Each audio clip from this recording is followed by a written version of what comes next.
Amigos, los saludamos hoy en un nuevo miércoles, 17 de mayo, 19 horas ya, en este ciclo de geopolítica en el Atlas. Un nuevo miércoles, nos acompaña Luis, como siempre, el Bigote de Mar del Plata. ¿Cómo estás, Luis? Buenas tardes, gusto saludarte. ¿Qué tal? Buenas tardes, Gastón. Lo mismo digo. Transfiero también un saludo hacia Diego Duso, que también hoy nos va a hablar sobre el tema que estuvimos desarrollando la semana pasada, ¿no? Sobre defensa. Así que le damos nuestros saludos ahí. Hola, ¿qué tal? Buenas tardes a todos. Y bueno, fue un poco de emergencia porque el experto no pudo estar presente, así que voy a tratar de resolver las inquietudes de la mejor manera. Bueno, bienvenido. Ahora le contamos un poco a la audiencia. Teníamos previsto la parte 2 de este interesantísimo programa que hicimos el miércoles pasado con Sergio Rossi y con Cristian Desideri, los dos del Ministerio de Defensa. Bueno, tocó que esta semana se complicó la cosa y Cristian está en Mendoza, Sergio en reuniones de trabajo y bueno, se les complicó la salida y entonces Diego no es una segunda opción, sino que es miembro del equipo y está también una palabra autorizada del Ministerio de Defensa, integra también la Universidad de Defensa, que es asesor, así que bueno, es un gusto tenerlo y vamos a utilizar el programa para terminar un poco la idea y que el público en general se dé cuenta de la importancia que tiene la defensa, como decíamos el miércoles pasado, en términos de la geopolítica. Digamos que algunos podrán ponerlo en el corazón, otros en el cerebro, pero uno de los órganos más importantes de la geopolítica de la defensa, lo estamos viendo en este mundo que nos tocó vivir actualmente, en este mundo multipolar, en este mundo que se debate entre las potencias hegemónicas hoy día y parecería que va a haber una nueva guerra fría, va a haber una nueva división del mundo, va a haber un nuevo escenario en estos términos, con la realidad y con las diferencias tecnológicas y de temporalidad que hoy tenemos, ¿no? En el marco de la actualidad. Así que hoy tenemos algunas informaciones que tienen que ver con esto, que tienen que ver con el escenario en el que hoy se debaten las potencias hegemónicas tratando de reemplazar el multipolarismo, tratando de reemplazar en realidad el multilateralismo que habíamos tenido tanta expectativa años atrás, y tratando de reemplazarlo por este multipolarismo que no es ni más ni menos que la pulseada entre los más fuertes, fundamentalmente por el desarrollo tecnológico, fundamentalmente por la hegemonía, fundamentalmente por los recursos naturales, tiene que ver con esto. Y lo que sí coincide y lo que es parecido a la Guerra Fría es que tiene que ver con que los escenarios beligerantes, los escenarios de conflicto no son de las potencias hegemónicas, sino que buscan terceros escenarios de estos intereses. Y por eso tenemos, entre otras cosas, el conflicto posicionado en Ucrania, ¿no?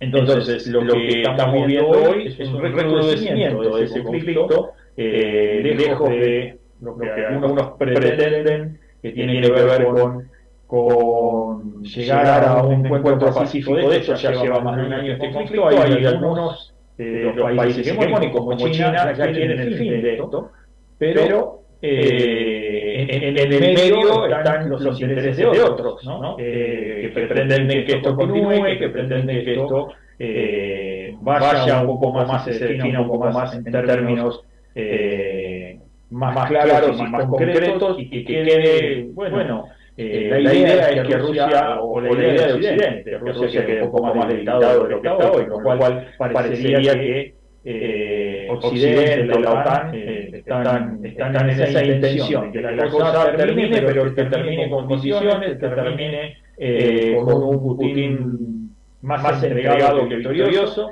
y no es, por otro lado, lo que aparentemente Putin desea y Rusia desea, con lo cual hemos visto en estos últimos días que la situación se agrava, la situación se pone cada día más tensa, que se están empezando a usar armas complejas se están empezando a usar, si bien no llegamos todavía al uso de armas nucleares, están empezando a usar estos misiles, estos escudos misilísticos y demás, estos misiles de largo alcance. Bueno, los últimos días hubo una situación del derribo de estos misiles Patriot. Dice que en 10 minutos se gastaron 150 millones de dólares, comentaban. Entonces, bueno, la cosa parece que va en escalada. Y por otra parte empieza el relacionamiento y empieza a abrirse este mundo en otras regiones, ¿no? Y teníamos, escuchábamos días pasados, ¿no? A un miembro de la OTAN, la viceministra de la OTAN, decía que la narrativa rusa está entrando y palpando la sociedad en América Latina, ¿no? Ya empezamos nuevamente con la situación. Nosotros lo decíamos, lo decíamos hace unos meses en este programa, en Geopolítica en Atlas, decíamos Sudamérica es un escenario potencial para la continuidad de la guerra en Ucrania, ¿no? Fundamentalmente por lo que representa, fundamentalmente por los recursos que tenemos, fundamentalmente por las debilidades que también hoy tenemos en términos políticos, ¿no? Entonces, eso empieza a abrirse y hay que tener acá mucho cuidado porque ya sabemos, cuando ya tenemos la experiencia también en el marco de la Guerra Fría, que cuando Sudamérica fue lugar en el que se desarrolló esto, bueno, la cosa fue bastante de terror para todos los sudamericanos, ¿no? Cuando el seno de la Guerra Fría, Rusia y Estados Unidos empezaron a batallar de un lado y de otro sus capacidades en Sudamérica, convirtieron aquel movimiento épico del latinoamericanismo en un movimiento armado y la cosa terminó como todos sabemos. Así que venimos diciendo hace tiempo y veníamos haciendo el llamado de atención en estos términos. De hecho, creo que el primer programa o el segundo programa de este ciclo lo habíamos denominado Sudamérica Arde y ahí hicimos bastante hincapié en estos términos, en la necesidad inminente de una mesa política regional donde se estén conversando y donde se estén debatiendo cuáles van a ser las posiciones en función de este tira-y-afloje que viene de las potencias hegemónicas, como están acostumbrados a hacer, ¿no? Querer llevar agua para su molino, querer llevar alineados cada uno para su lado, ¿no? También recientemente la OTAN decía que Colombia era un país y un lugar muy receptivo para la OTAN y que estaba muy conforme con cómo se venía desempeñando. Estos fueron comentarios desde el seno de la OTAN la semana pasada, con lo cual la cosa está presente, palpable y acá en la región. Así que bueno, hecha la presentación, vamos a darle un poco la palabra a Luis para que haga su primer comentario y ya después lo incorporamos a Diego. Que bueno, vamos a tratar de tener una charla que relacione lo que el Ministerio de Defensa de Argentina, los proyectos que está trabajando y poder relacionarnos con esta implicancia regional y la situación actual que estamos viviendo, ¿no? Así que bueno, Luis, el micrófono es tú.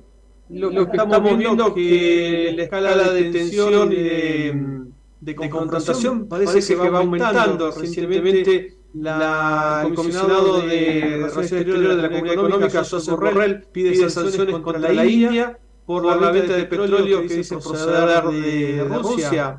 Y acá en América Hispana tampoco la relación es bastante pacífica. Estamos viendo recientemente, sobre todo la semana pasada, las tensiones existentes entre México y Estados Unidos. Las declaraciones que han dicho que si en Estados Unidos México estaría subalimentada, ¿no?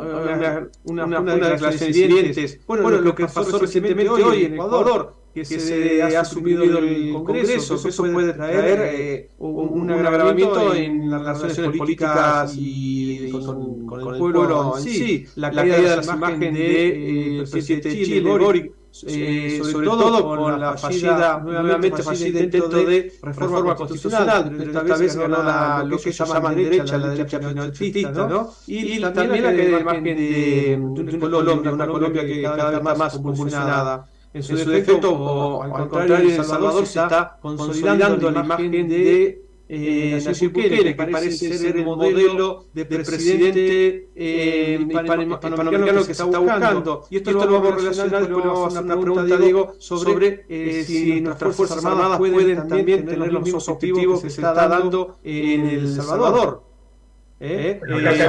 Acá estamos viendo, Luis, esto que vos comentás, este escenario que vos planteás, estamos viendo hacia, o estamos yendo, y acá ya le damos la palabra a Diego, estamos viendo por un lado algún tipo de militarización de la región, y por otro lado esto de una fuerte campaña, ¿no? Una fuerte campaña televisiva, si se quiere, atrás de Bukele, que nos hace pensar, que nos orienta a que un emergente social que pasa en toda Latinoamérica y tiene que ver con que Latinoamérica ya hace mucho tiempo que dejó de ser una región de paz para ser una de las regiones más violentas del planeta. Digo, esto es una gran confusión que a veces tenemos, no somos una región de guerras nacionales o de guerras entre países, pero somos una región hiperviolenta cada día más.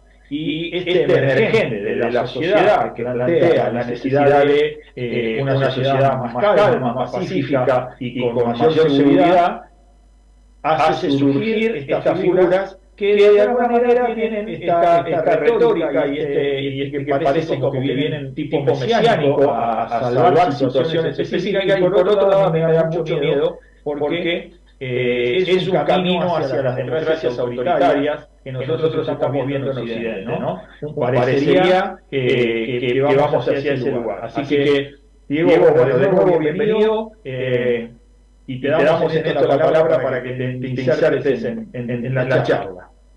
Bueno, muy amable. Otra cosa que, a caballo del tema de las coletazos de la guerra ruso-ucraniana, un tema para tener en cuenta es un aliado histórico de Estados Unidos como Arabia Saudita, que recompone las relaciones con Irán. Es decir, creo que el negocio del petróleo los está llevando a los saudíes a realinearse y distanciarse de Estados Unidos, por lo menos en esta etapa. El tema del... No soy un experto en el tema del multilateralismo que se está planteando, pero viste, ahí se ve una serie de reacomodamientos. Después otro tema con respecto a la específica de la guerra ruso-ucraniana, recuerdo haber hablado con un militar que me decía, en Occidente están analizando la guerra desde el punto de vista de la doctrina estadounidense, que como ha hecho la invasión en Irak, en todos lados, que ellos si no tienen una relación de 4-1 no avanzan. Dice, la doctrina rusa es otra cosa, la doctrina de guerra. Entonces no es que Putin se empantanó, a lo mejor no avanzó tan rápido como quería, pero creo que Rusia se preparó para una guerra de largo aliento. Y Occidente está viendo que sigue poniendo plata, sigue girando divisas y la guerra está en punto muerto. ¿Cómo va a terminar esto? No soy un experto, pero no creo que en el corto plazo se defina. Sí, lo que nos muestra también esto son que detrás de la guerra muchas veces la guerra en sí pasa a ser un escenario y el objetivo es lograr cosas que tienen que ver a lo mejor no con la guerra puntualmente, ¿no? Y entonces estamos viendo conversación de esta semana pasada también de Japón para incorporarse a la OTAN, ¿no? Esto sería una cosa de un ruido y de una magnitud, digo, realmente importante, fundamentalmente entendiendo cuál es también el mapa geopolítico en el que se está poniendo los ojos y que fundamentalmente es el mar chino, ¿no? Así Taiwán y todo eso. Entonces, digo, hoy parecería que si bien Ucrania o la guerra ruso-ucraniana es el escenario donde está el conflicto, parece que los ojos del futuro están puestos en otro lugar, parece que la cosa está como esto que vos bien decías, ¿no? Se están rearmando alianzas, se están removiendo situaciones que parecerían que parecían en no hace mucho que eran intocables, como vos lo que bien vos decías de Arabia Saudita, se están reacomodando. India también está jugando un papel ahí importante a ver de qué lado se termina definiendo y para qué lado se termina poniendo. Si aparecen también las terceras posiciones, porque aparentemente también están jugando en ese sentido, ¿no? Totalmente. Y aparte hoy India tiene la misma cantidad de habitantes que China. Sí, incluso hablábamos el programa pasado que lo va a superar. Sí, el otro día, el lunes me decía la Facultad de Ingeniería, hoy ya la superó. Como que en estos días tenía la calculado que ya la había superado. Con lo cual es un jugador que no hay que tener fuera del tablero. No es menor. Y en ese sentido, Diego, ¿cómo están viendo desde el área de defensa? ¿Cómo están viendo cómo ves vos el programa de defensa regional desde el Ministerio de Defensa argentino? ¿Se está analizando este tipo de cosas? ¿Están en esta temática? ¿Tienen algunos proyectos vinculados? Bueno, empezás a contarnos un poco de qué va.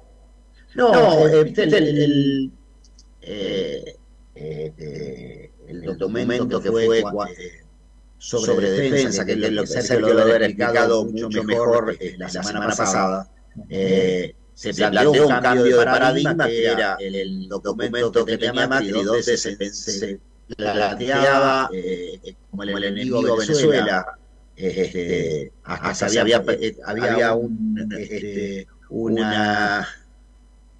como un plan de despliegue rápido en el caso que hubiera que invadir Venezuela. Eso estaba previsto, en eso no creo, me parece que no llegamos a esa etapa con Sergio, pero claro, en ese momento, bueno, cuando asume Alberto Fernández y Agustín es el ministro de Defensa, se anuló ese documento, ese vuelve al del 2015. Se tomaron un año para repensar la política de defensa, pero se prefirió volver al del 2015 y no sostener ese trayecto. Pero hablar un poquito más sobre ese documento, ¿qué planteaba concretamente? Mira, no lo tengo tan presente, pero por ejemplo, no sé si ustedes se acuerdan de hace cosa de un año, Berbisky publicó una nota sobre que había estado el general Paleo, que ahora es el general del jefe del Comando Conjunto de la Fuerza Armada Argentina, a cargo de esa unidad móvil que podría estar preparada para eventualmente, si hubiera que intervenir en Venezuela, el ejército argentino pudiera hacerlo. Eso es. Pero eso estaba previsto en el marco del Mercosur, eso estaba previsto en el marco del. ¿No? No, era el programa que tenía el gobierno anterior como los puntos principales en la defensa argentina. Uno de ellos, creo que lo comentó, también es volver a tener unidades móviles y descentralizadas, cosa que se revirtió ahora teniendo, volviendo a formar regimientos en distintas áreas del país, como en Catamarca o en Misiones, donde se incorporaron soldados voluntarios. Pero bueno, el punto fundamental del documento de defensa de este gobierno está orientado hacia el Atlántico Sur. Tengo una consulta. volviendo al tema de Macri, esta fuerza operativa, ¿actuaban al llamado de Estados Unidos o de la OEA o algún otro? No lo decía, te digo, no lo leí en profundidad, pero digamos, a grandes rasgos, el enemigo o la problemática de defensa nuestra estaba, según el gobierno de Macri, en Venezuela.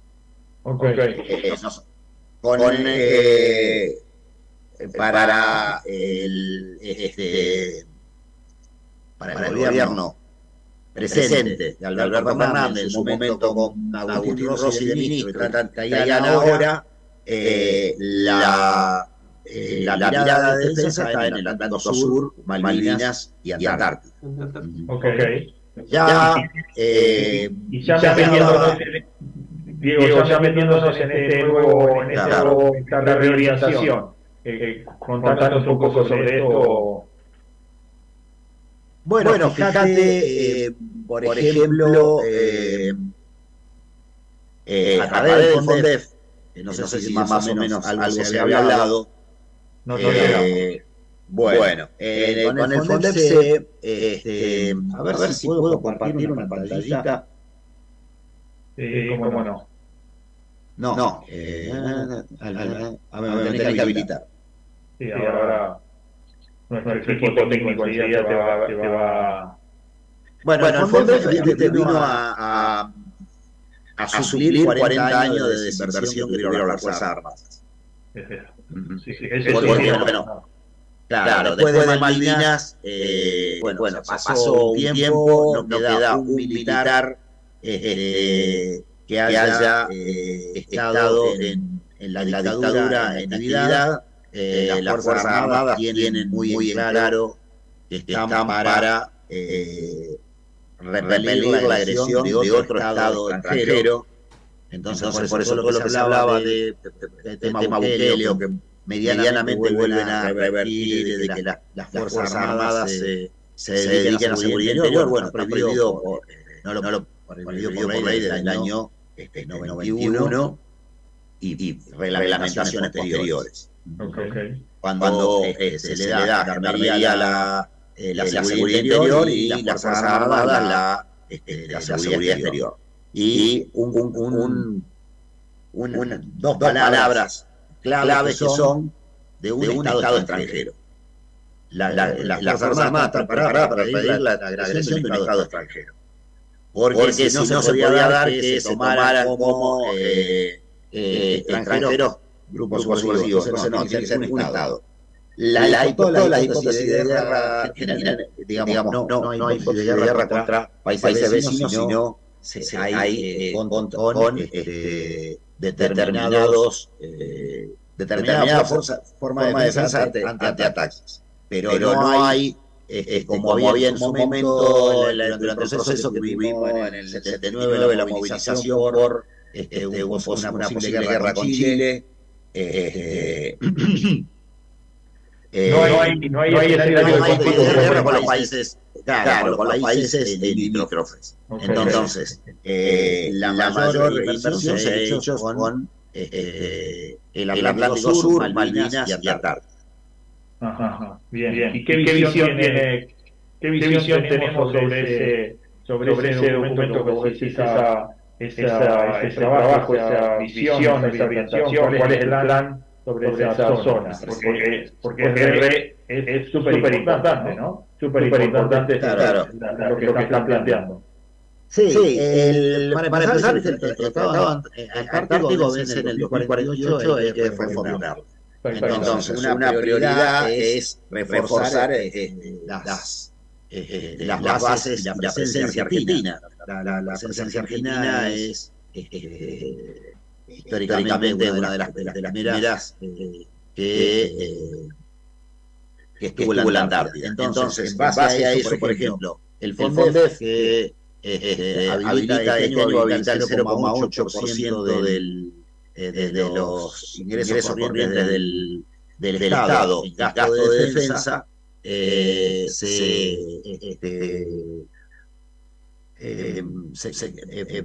dedicado a la adquisición de nuevos nuevos equipamientos, modernización de los ya existentes, con la idea de la participación de la nación. Es decir, no es salir a comprar afuera lo que esté, sino lo que se compra afuera que tenga un know-how local. De manera que podamos hacer desarrollo local. Por ejemplo, compraron 4 helicópteros King que son para transporte interno de las en la Antártida. Y se desafectaron los aviones que ya que no estaban en condiciones de trabajar en la Antártida y se los trajo al continente. Bien. Esos aviones hoy están haciendo un corredor entre Ushuaia, Río Grande y Río Gallegos. Entonces se afectaron los aviones para el transporte de pasajeros. Que ya ustedes saben, si han ido a Ushuaia, lo que es cruzar, hay que cruzar el estrecho de Magallanes, hacer aduana en Chile y después ir por ruta, con lo cual se genera un retraso muy importante en el traslado. Teniendo este puente aéreo habitual, por ejemplo, en el caso de la pandemia fue una de las provincias que más sufrió el tema del COVID básicamente por el aislamiento. Entonces, para traslados es una cosa importante, igual que colocar el radar Río Grande, que no sé si lo había contado la semana pasada. Sí, no comentó. Diego, sí. Te pregunto, te voy leyendo bocadillos, así vamos. Dale. ¿Cómo planteabas el fin del Tratado de la Antártida 2048? ¿Cuál es la visión del ejército respecto de esto? ¿Va a haber un nuevo tratado? ¿Cuál es la idea que tienen? ¿O va a ser, digamos, esto una puja hegemónica de las grandes potencias? ¿Cómo lo están viendo desde el ejército esto? No, aparte desde el ejército del Estado argentino. Porque ahí va a ser Cancillería quien defina los puntos. Entonces, lógicamente, va a haber una relación de fuerza, por eso hay tantos países que están yendo a poner bases en la Antártida para poder entrar en la discusión. En base a nuestra presencia y la relación de fuerza que vamos a poner en el 2048, será las posiciones que vayamos a poder sostener. Bien. Había un dato, viste, que por ejemplo la Argentina y Chile están reclamando una parte que se superpone. Claro. Pero a su vez se superpone todo lo que está reclamando Gran Bretaña. Exactamente. Ahí. Claro, entonces la puerta de entrada a la Antártida para los ingleses son las Malvinas. Las Malvinas, las Georgias, etcétera. Había siempre, me comentaban que el general Perón decía: tengamos una posición conjunta con los chilenos y después arreglamos nuestros problemas. Porque el problema van a ser los ingleses y los norteamericanos que van a querer. Los noruegos, ¿cómo hacen los noruegos para estar reclamando un pedazo de Antártida? Sí, por eso era tan central para la visión geopolítica la relación con Chile estrecha, fundamentalmente porque era un poco... Exactamente. Bueno, te quiero preguntar desde el planteo del ABC de Perón, el ABC, claro, esa relevancia. Te quiero preguntar dame un segundito, Luis. Se presentó al doctor Gabriel Floresiani. Diego Urso es del Ministerio de Defensa. El doctor Gabriel es un miembro del equipo también, doctor en neurólogo, encargado de todo lo que tiene que ver con neurociencias. Así que él es la parte de nuestro equipo. Recientemente vuelto de una conferencia que dentro de un ratito nos va a contar un poco algún detalle sobre eso. Gabriel, bienvenido. Muchas gracias, Gastón, Luis, muchas gracias, Diego. ¿Cómo están? Muy bien. Bueno, ya seguimos con Diego en un ratito, Gabriel. Nos relacionamos con esto que vos siempre nos aportás de las neurociencias. Diego, y lo que es fundamental que me parece importante nos cuentes, ¿hay algún trabajo conjunto en esto con el tema Mercosur, en el tema integración, en este tema tan importante, ¿no? Que todos seguimos visualizando, y ahí Luis tiene uno de los de fondo de pantalla, Manuel Ugarte, ¿no? Uno de los integracionistas más grandes que tuvo la Argentina. Digo, parece mentira que sigamos todavía o todavía no tengamos un fuerte lazo y una fuerte visión de integración, y fundamentalmente por eso te quiero preguntar, no la tenemos en el ámbito político, y te quiero preguntar en el ámbito militar, si hay relacionamiento, cómo están viviendo. Sí, digamos, un poco tiene que ver con los avatares políticos y repercuten en las Fuerzas Armadas. Siempre hay tareas conjuntas entre las Fuerzas Armadas, y hasta de limar asperezas se ha habido con más prácticamente como por ejemplo con Chile, y llevar a generar un intercambio entre militares, porque bueno, después de Malvinas muchas veces se los ha visto a los chilenos como enemigos. Entonces hay toda una tarea desarrollada desde hace años en ese sentido. No te puedo decir específicamente que haya un plan o una tarea específica que se esté haciendo junto tal vez en la Antártida, porque todavía hay una cosa de que cada país cuidar lo suyo, por ejemplo, que te decía de la superposición de las dos líneas de reclamo de la Antártida, pero no hay una hipótesis de conflicto de la Fuerza Armada Argentina que vayamos a tener mañana una guerra con Chile, con Brasil, con Paraguay, con Uruguay.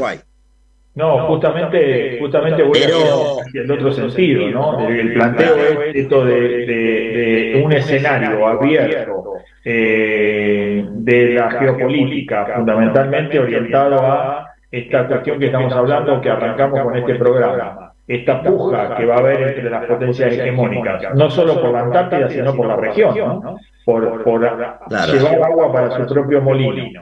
Fundamentalmente ya vimos que la característica está orientada hacia los conflictos bélicos, ¿no? O sea, va a haber, no va a ser Ucrania el único conflicto bélico que vamos a vivir en los próximos tiempos. Eso es lo que imaginamos, o sea, lo que de alguna manera estudiamos esto. Entonces, es decir, Sudamérica es un escenario de potencial conflicto, y lo estamos viendo una presencia del narcotráfico muy fuerte, estamos viendo una presencia de los países hegemónicos, estamos viendo que está habiendo injerencias de uno y otro lado, como bien vos decías, dentro de no más 20 años, 25 años tenemos la situación de Antártida inminente, y parece como ilógico que los estados y que los ministerios de defensa no estén diseñando un plan, lejos de pensar en un conflicto, de pensar en una asociación, de pensar en un trabajo conjunto, de pensar en materializar lo que alguna vez por allá por el 2008-2009 decía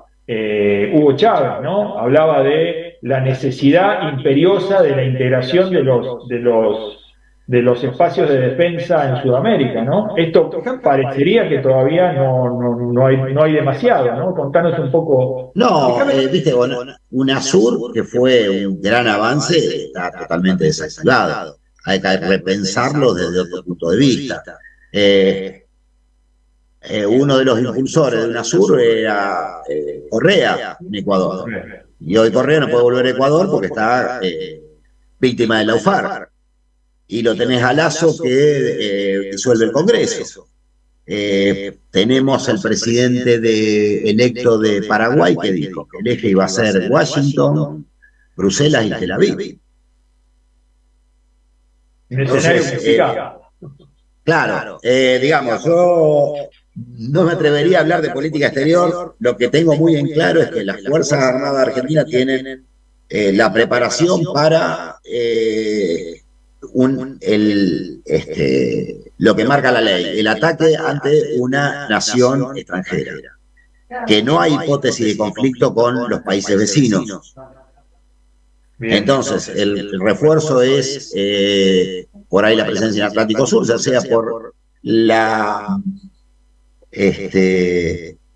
base naval en Ushuaia, el regimiento en Tolwyn, en Tierra del Fuego, porque es el tema geopolítico donde la Argentina tiene que hacer hincapié. Después está lo que baja el Departamento de Estado norteamericano. Cuando se termina la Guerra Fría, ellos dicen, bueno, ya no tenemos el enemigo interno, ya no necesitamos el Plan Cóndor, entonces ahora de la defensa del mundo nos encargamos nosotros, ustedes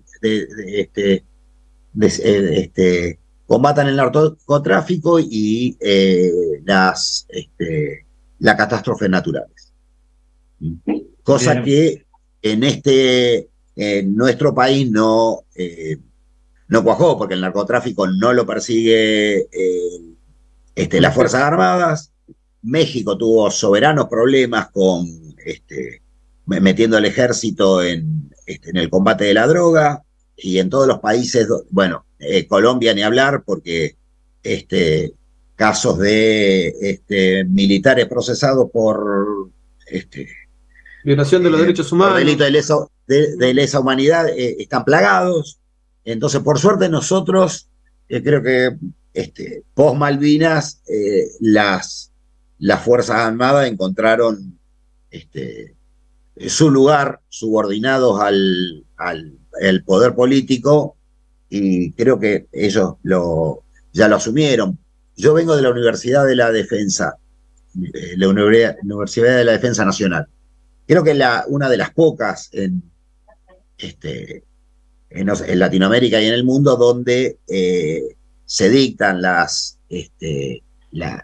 todos los institutos militares están subordinados a un rectorado que está compuesto, donde el rector está designado por el ministro de Defensa. Okay. Ya sea, vos vas a Brasil y los institutos militares los manejan los militares, nadie se les mete. Claro. Entonces, sí, bueno, creo que es otra situación. En Argentina hay una subordinación estricta de lo militar a la política, ¿no?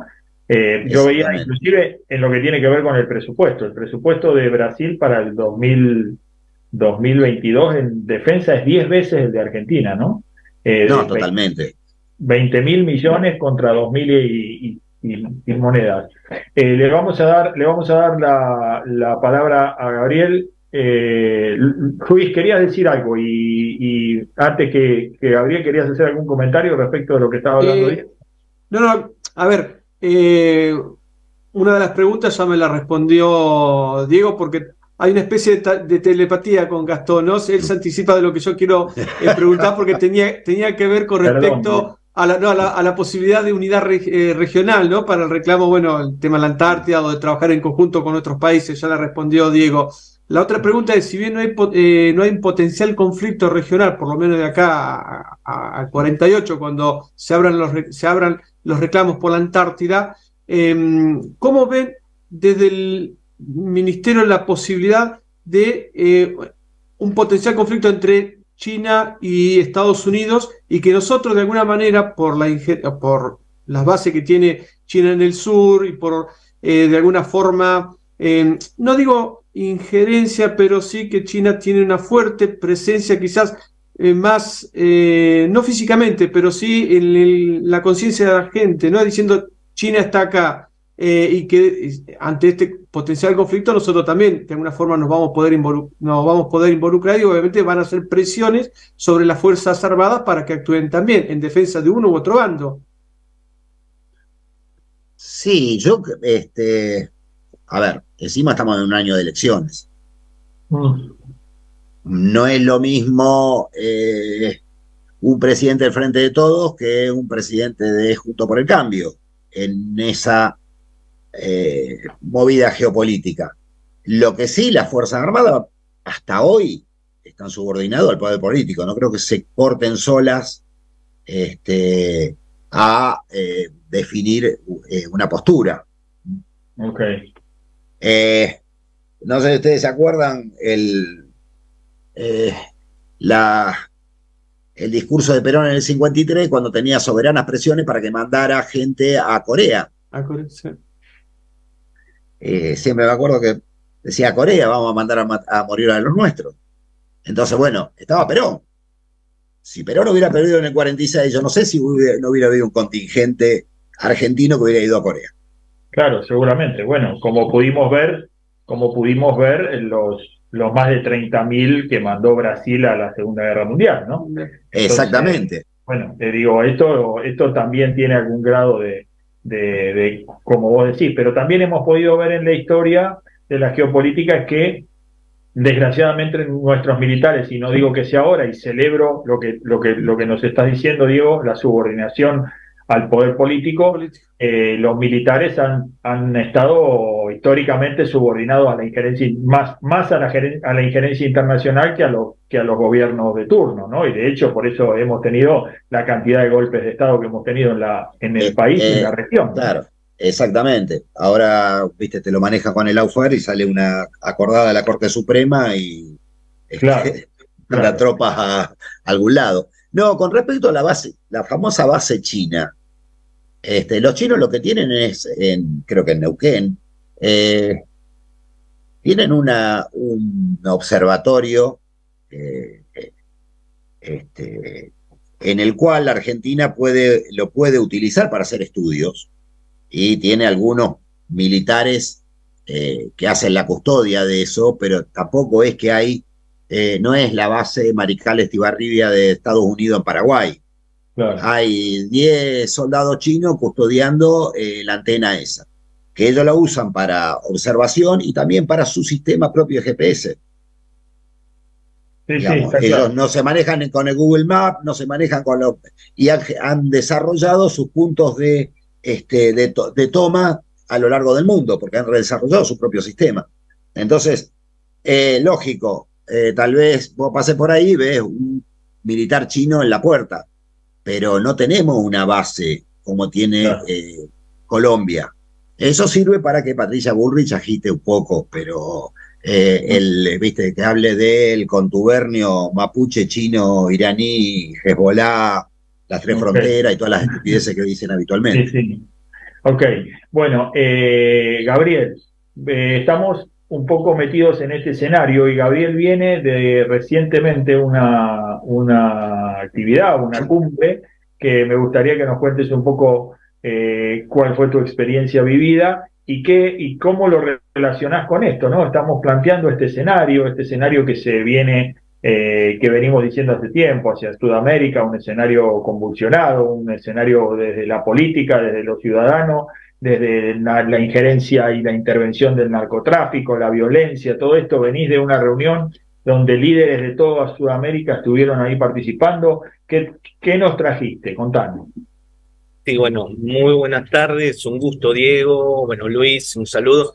Vengo de República Dominicana, de participar en la primera cumbre de liderazgo social y espiritual.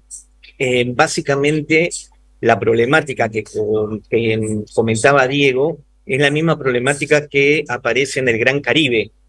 Ellos lo denominan así. Ustedes saben que República Dominicana es la llave de entrada del Atlántico, es totalmente estratégico. Haití, República Dominicana, el que tiene es la llave de entrada de Estados Unidos, porque Cuba, bueno, la perdieron, ¿no? Entonces, la misma problemática que plantea Diego está sucediendo, ya que Francia, Inglaterra, China, vos pensás que la República Dominicana ahora eh, desconoce a Taiwán y reconoció a la China continental. Eso es un cambio abrupto. Los norteamericanos han protestado de ello. Entonces, ahí tienen un problema de seguridad hemisférica, geopolítica de primer orden, están muy cerca están directo a Europa, a África. Entonces es un portaaviones insumergible, están a 1 hora y media de Miami, están a 2 horas de Venezuela, de Centroamérica están a 2 horas. Entonces es fundamental de la geopolítica. Y localmente tienen un grave problema con Haití, gravísimo problema con Haití, en donde las Naciones Unidas y los países están cargando sobre República Dominicana la solución de la problemática haitiana, y bueno, los haitianos... ¿no? Haití es un país fallido, está dominado por señores de la guerra, hay un Estado muy débil, y el gran problema de República Dominicana es ese. Por supuesto que, mira, es muy interesante, y esto es lo que decía Diego, ¿no? Cómo las potencias buscan antagonismos para poder dividir. Por ejemplo, Haití fue el primer país que obtuvo la independencia en América, en 1804. Y no necesitaron ayuda exterior, fue un afroamericano que logró la independencia. Y desde ahí, a mi entender, desde ese momento, ha sido castigada por la osadía de buscar una liberación autóctona. Hay gente muy inteligente, muy capaz, un pueblo fuertísimo, guerrero, y de alguna manera lo mismo nos pasa con Malvinas. Esto es mi teoría. Después de la invasión a Malvinas, el desarme, el desagüe de las Fuerzas Armadas argentinas, la deuda y todas las cosas. Es decir, el colonialismo no perdona a países que osen romper el status quo. No lo perdona. Vos pensás Argentina, Haití, tal vez me olvido de algún otro. Es exactamente la misma situación ahí en el Caribe, en el Gran Caribe, que aquí en la Antártida. Así que bueno, básicamente eso, con un problema geopolítico. Y ahí, Gabriel, y me refería también a si nos podés dar un panorama de cuál fue la opinión de otros líderes del mundo, más allá de lo concreto de República que nos decías, y tan interesante, ¿no? Porque plantea un escenario tan interesante. ¿Pudiste relacionarte con gente de otros lugares? ¿Cuál es la visión que tienen de la región? Sí, había gente de todo el mundo, básicamente de Norteamérica y Latinoamérica. La problemática es el narcotráfico. La problemática de hoy es el narcotráfico. Básicamente ese es y las grandes mafias. Es la causa común. Sí, y las grandes mafias que controlan el Estado. Si uno escucha a un dominicano, describe la misma realidad que acá. Y bueno, a mí me toca viajar en Latinoamérica y es el mismo discurso, los mismos problemas. Gastón, Luis, digo, los mismos problemas, la inseguridad ciudadana, lo mismo, una deuda abultada.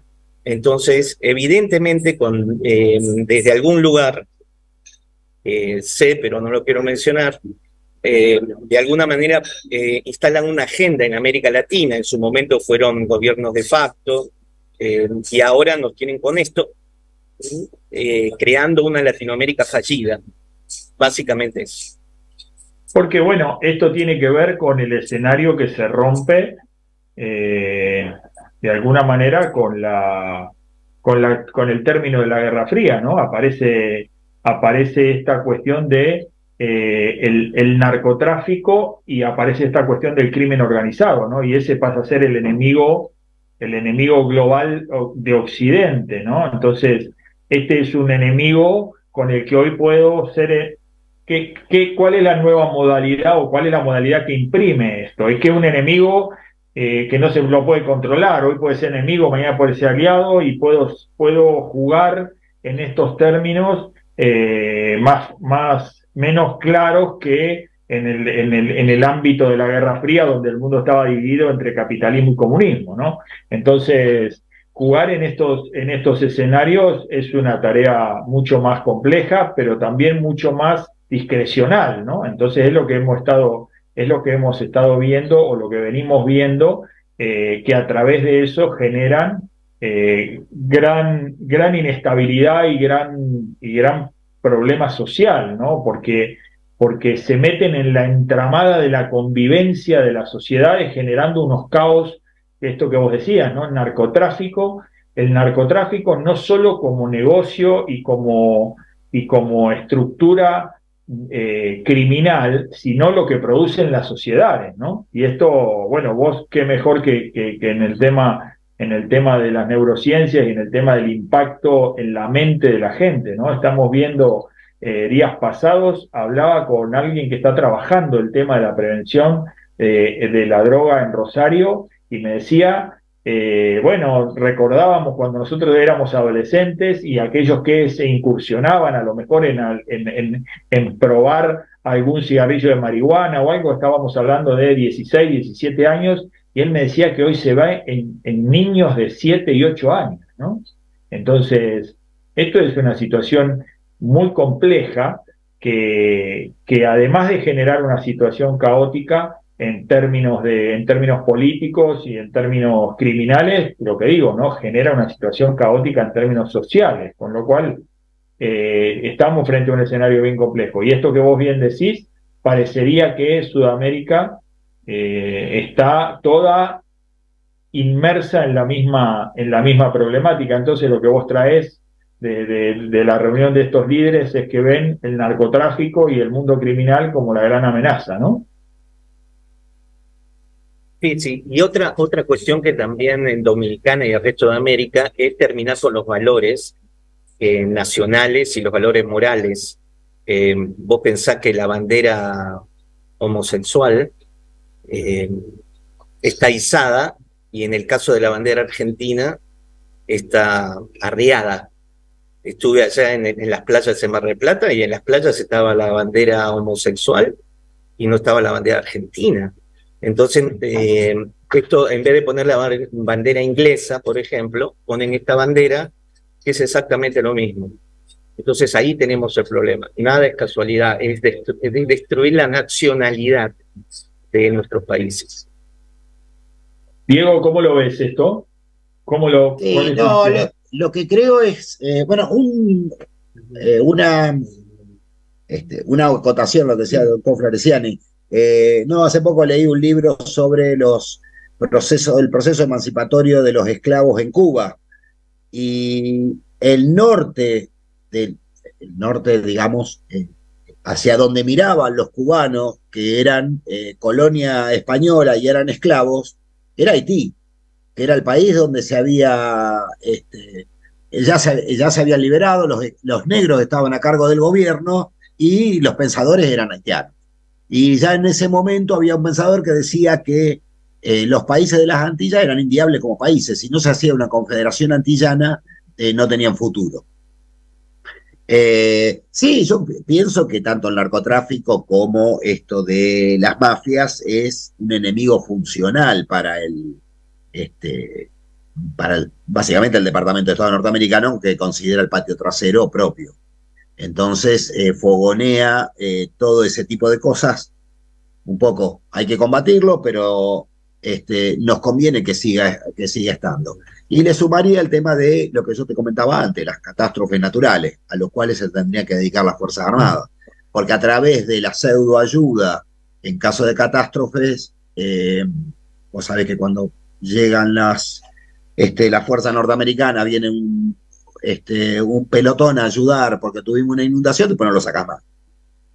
Entonces, o te proveen determinados elementos que te condicionan a la recompra de repuesto, al mantenimiento con ellos, que es parte de lo que nosotros estamos tratando de solucionar, sustitución de importaciones, de que se puedan generar acá elementos, todo lo que sea repuesto, es decir, tenemos que comprar, pero acá los repuestos los podemos fabricar acá. La reingeniería y la modernización de muchos elementos, ya sea de tanques o de los barcos, ha sido a través de desarrollos propios. Se han comprado cosas del exterior porque nosotros no tenemos todos los elementos, porque si no te quedas atrás tecnológicamente, pero la idea siempre es la sustitución de importaciones. La sustitución de importaciones, tanto de materiales como de materia gris. Claro, hablábamos eso con Sergio y con Cristian el miércoles pasado, y hacíamos un poco el paralelismo, ¿no? El comentario de Gabriel no nos pudo acompañar porque estaba justo ahí en esta actividad, pero comentábamos que el presupuesto militar de los Estados Unidos del 2022 fueron casi 900.000 millones de dólares, ¿no? Y entonces comentábamos que es más que los 10 países que le siguen en la lista juntos. O sea, seguir del número 2 al número 11 lo sumás y el presupuesto militar de Estados Unidos supera a esos 10 juntos. Pero veíamos que independientemente de la retórica que tiene que ver con el involucramiento en las guerras y los conflictos armados, eso genera una actividad productiva e industrial monumental, ¿no? Entonces, hay un trabajo, esto está salvando las distancias, y en el ejército argentino parecería que por lo menos en este gobierno tiene esta visión de vincularse y de relacionarse con el aparato industrial, y que este modelo de sustitución de importaciones genere en las compras del Ministerio de Defensa el relacionamiento con la industria argentina, ¿no? Exactamente. El Estado argentino tiene empresas propias como son fabricaciones militares, los astilleros Tandanor, la fábrica argentina de aviones, además de tener institutos como el geográfico, el meteorológico.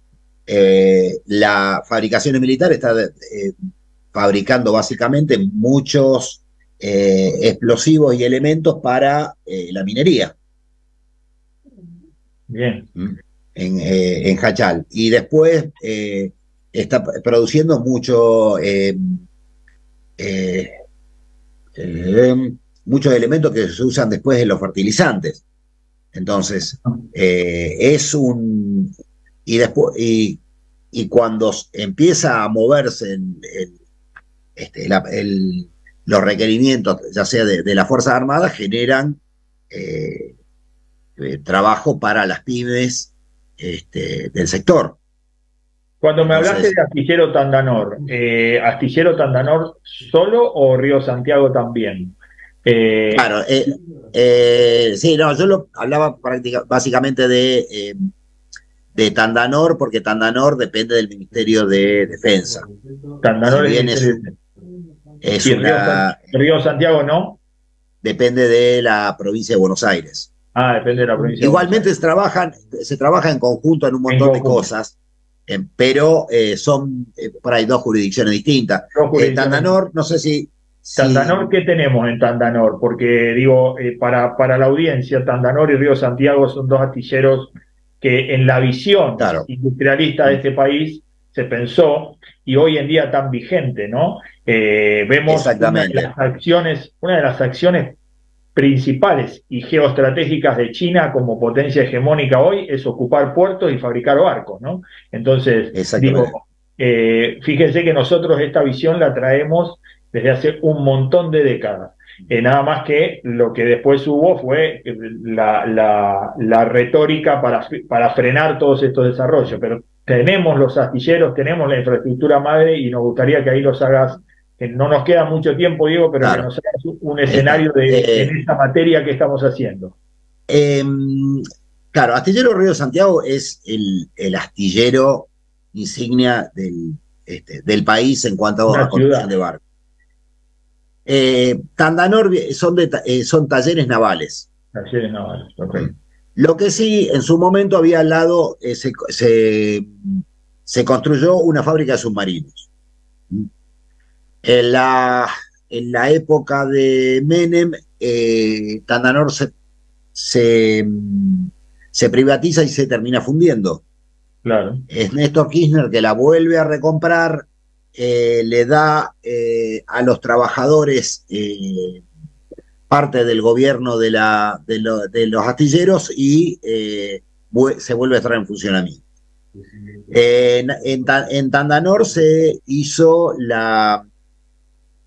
toda la reingeniería de lo más conocido el ropero Almirante Irizar, que en ese momento se quería llevar a que, una vez que tuvo un incendio devastador, se lo quería llevar a que el mismo astillero que lo había fabricado en Finlandia lo reconstruyera, y hubo una decisión política de que se hiciera en el país. Entonces ahí sí hubo muchísimas empresas argentinas que trabajaron en eso. Ahora te pregunto, Diego, hubo unas compras, porque recuerdo allá sobre finales del gobierno de Hugo Chávez, antes de su fallecimiento, había un relacionamiento con la industria naval argentina en la fabricación de algún material naval, ¿verdad? Era de marina mercante, ¿no? Pero era la intención de Chávez cuando conoció Río Santiago, quedó enloquecido, maravillado, ¿no? Claro, eso fue más Río Santiago que Tandanor. Que no es casualidad, ¿no? Que sea de la provincia de Buenos Aires. Me decís, y corregime lo que estoy diciendo, me parece una barbaridad que un astillero de semejante magnitud y de una capacidad geoestratégica esté en manos de una provincia, ¿no? Esto no es Pero casualidad. bueno, fue, a nosotros nos pasó el proceso y después nos pasó el menemismo. Claro. Entonces creo que fue una jugada de Duhalde. No sabés cuál de los dos es peor, ¿no? Claro, fue una jugada de Duhalde en ese momento, creo que lo expropió y se lo quedó la provincia, porque si no cerraba. Claro. Y quizá quedó así. Sí, eso estratégicamente algún iluminado alguna vez debería pensar en volverlo a manos de la nación, porque eso es un lugar estratégico, ¿no? Sí. Independientemente de que esté en manos, digo, no estoy en contra de que esté en manos de la provincia de Buenos Aires, esté en manos de cualquier provincia, ¿no? Digo, no, seguro, debería ser un activo federal. Un activo federal, exactamente. Pero sí, bueno, por eso te digo, creo que se está trabajando, porque no sé, en este momento mucho apoyo federal tiene también Río Santiago, porque si no, creo que solo con provincia de Buenos Aires no podría salir adelante, es decir, o por lo menos contratos para construcción creo que fue hace 2 años que botaron un barco después de creo que 6 años, porque durante el gobierno anterior de Vidal no se había hecho nada, estuvo continuamente en problemas, saltando de un problema a otro gremial, porque querían reducir personal, etcétera, etcétera. Fue dinamitado, tratando de ahogarlo. Ajá. Sí, las cosas que nos pasan en Argentina, viste, estas cosas que tienen que ver con cuando empezás, cada cosa que rascás te das cuenta que hay algo raro siempre alrededor, ¿no? Tenemos la capacidad, tenemos una industria naval, tenemos la hidrovía, todo está siempre viciado y ensuciado, y alguna cosa rara hay que no podemos explotarlo en su máxima capacidad, ¿no? Claro, después hay muchas cosas que vos por ahí a veces no tomás en cuenta. Es decir, bueno, no, el gobierno de Macri no cerró tal lugar, o un montón de planes sociales que había, no los dio de baja, los desfinancia. Entonces queda, es como todo, te dan... Fue la política de Menem, fue lo que vos decías, claro, de la política de Menem, ¿no? Hasta que se cayeran solos, pero Menem por lo menos puso la cara y privatizó un montón de cosas. Estos directamente te cierran la canilla, dejaron la gente que estaba nada más que cobrando el sueldo, pero no tenía fondo para realizar nada. En Astillero de Santiago pasa lo mismo, si no le dan... el Estado no le da barco a construir, y no tiene flujo de caja, ¿qué hace? Tiene que salir a buscar a competir con los astilleros del mundo. Con lo cual es complicado cuando tenés, claro, el jefe de gobierno que no le interesa que vos salgas tampoco a competir, no te va a dar ninguna facilidad. Claro, estamos no puede ofrecer un... No, y cuando no tenés, y cuando no puede ofrecer un crédito. Claro. Está claro. Está claro. Digo, estamos llegando un poco al final del programa, así que les voy a dar, si nos querés hacer un cierre bueno, lo que nos viniste a contar, hacenos una finalización de lo que te parezca más importante resaltar. Después le damos la palabra a Luis y a Gabriel para que hagan su opinión y termino cerrando yo, porque ya nos quedan muy poquitos minutos.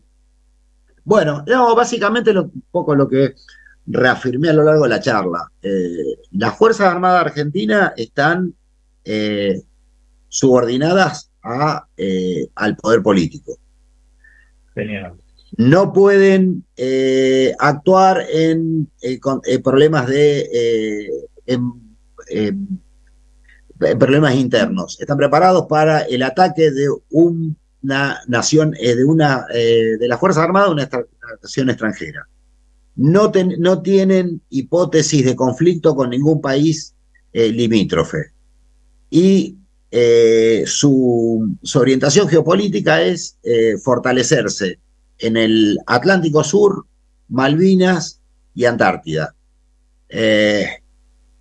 No me acuerdo cuando lo que decía un militar, una cosa es ser pacífico, otra cosa es ser inofensivo. Las Fuerzas Armadas tienen que tener medios para defenderse.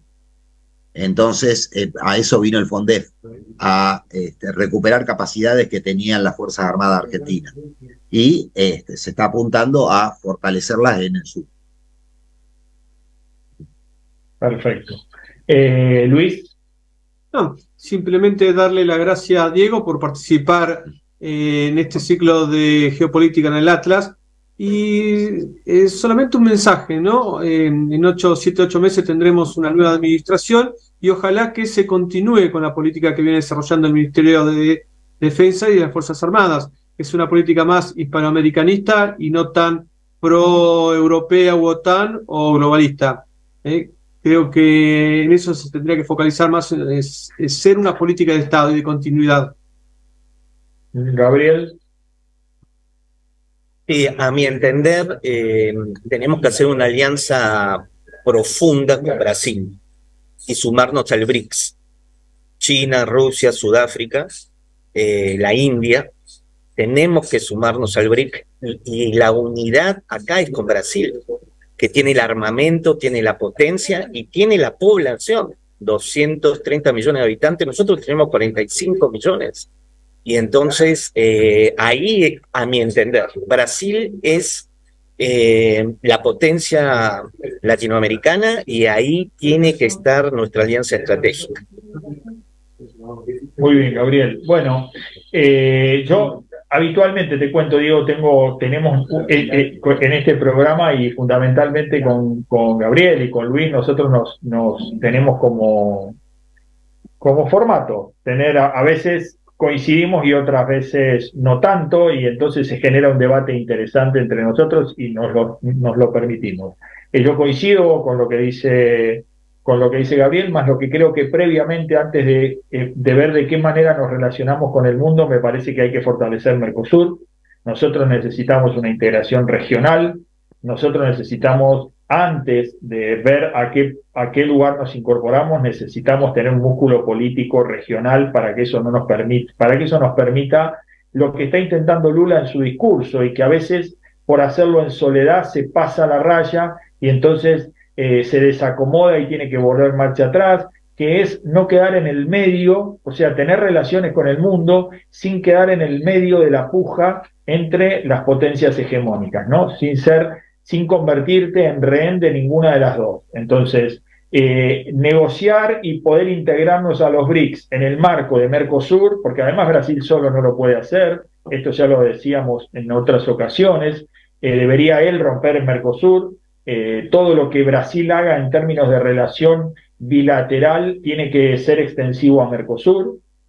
Entonces, necesitaríamos fortalecer Mercosur y después tener una negociación con los BRICS porque si nosotros nos metemos como países en los BRICS, nos vamos a meter en el conflicto con Estados Unidos, no vamos a tener alternativa, Estados Unidos no va a permitir que esto se lleve adelante, Estados Unidos no lo permitió nunca y está lejos de querer permitirlo, entonces tenemos que tener ahí mucho cuidado en términos de también hacia qué lugar nos movemos, porque jugar de una manera definida hacia uno de los dos lugares significa enfrentarse al otro. Y me parece que nosotros hoy deberíamos estar en una posición en la que cuidemos nuestros recursos, en la que defendamos nuestra soberanía, esto que comentábamos recién antes de empezar el programa, tenemos muchos recursos en Sudamérica, recursos naturales, recursos minerales, bueno, valga la redundancia, ¿no? Pero tenemos estas cuestiones que son fundamentales y que deberíamos tenerlo en el eje de la soberanía. Con los ministerios de defensa integrados, yo creo en esto, creo en una política, me termino estos dos programas que tuvimos con el Ministerio de Defensa realmente contento porque hay un proyecto, porque están relacionados con la producción local, porque están integrando a la industria, más me parece que tienen una tarea pendiente que tiene que ver con esto de cambiar el eje, donde no hay una hipótesis de conflicto, que haya una hipótesis de trabajo conjunto con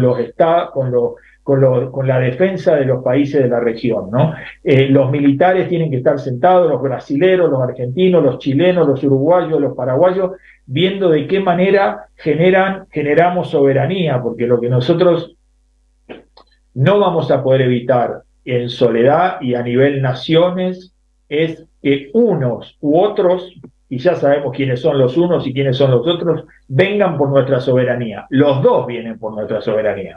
Los dos vienen por nuestros recursos, los dos vienen por llevarse la parte más grande del queso. Entonces, digo, nosotros tenemos que poder tener relaciones con los dos y poder frenarlos y decirle, bueno, este es el escenario, estos son nuestros recursos, esto es la manera estratégica en la que lo vamos a manejar y vamos a tener relaciones con ambos. Y me parece que la otra situación es el caos absoluto, porque ya estamos viendo que la política regional sigue pensando en términos nacionales, sigue pensando en términos domésticos, sigue mirándose el ombligo y no se da cuenta que esta injerencia y este nuevo plan y este nuevo escenario mundial del multipolarismo, de la manera que decía Luis al principio, y que decía Gabriel también, sin ética, sin valores, con el narcotráfico atrás, con la droga, esto nos presenta un escenario totalmente caótico. Así que